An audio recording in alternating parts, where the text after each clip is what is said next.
So, the way I think about it, so somebody mentioned on Twitter, someone said that when she saw a news item about the field hospital being set up in Central Park, that was the thing about this whole situation we're in that just like really pierced her heart, that really just got her for whatever reason. My kids like watch so much television. Like I'm the worst mother in the world. And they did before this happened. They watch a lot of shows on Amazon, and like the Baby Shark song. Or of course. So now if you watch any of these shows for little kids on Amazon, they start with this video that's like, wash your hands, oh my gosh, wash your hands, and something so about smart. That actually was like so sad to me. It felt like a World War II like propaganda act or something. Yeah,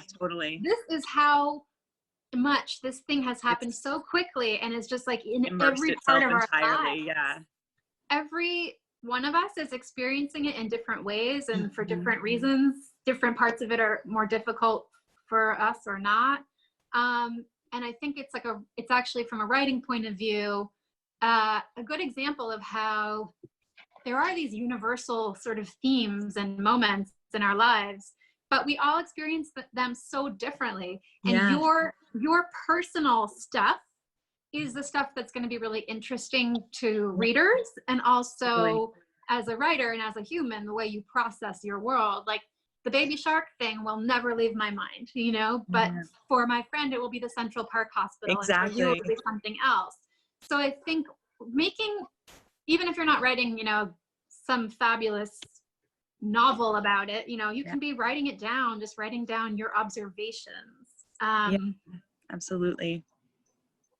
And I do this, when my son was a newborn, I just my new book that's coming out this summer is partly about having a newborn. So, I have, of course, mined my own experience like a lot. But the first 6 months of his life, I knew I wasn't going to be able to sit down and write a beautiful chapter, or even write like a really crappy paragraph. It just wasn't going to happen. But I also knew that a lot of these things I was experiencing, I wanted to remember them and I wanted to include them eventually. And so I would send myself an email. The book is about the relationship between a babysitter and the mother of this child. And so I would send myself an email, and the subject line would be babysitter. And I would just write down a few words or a paragraph or whatever that I wanted to remember, something my son had done or some thought I had. And then 6 months later, when I was really ready to start writing about this, I could go into my email, I could do a search for the word babysitter, and I had 100 emails right there.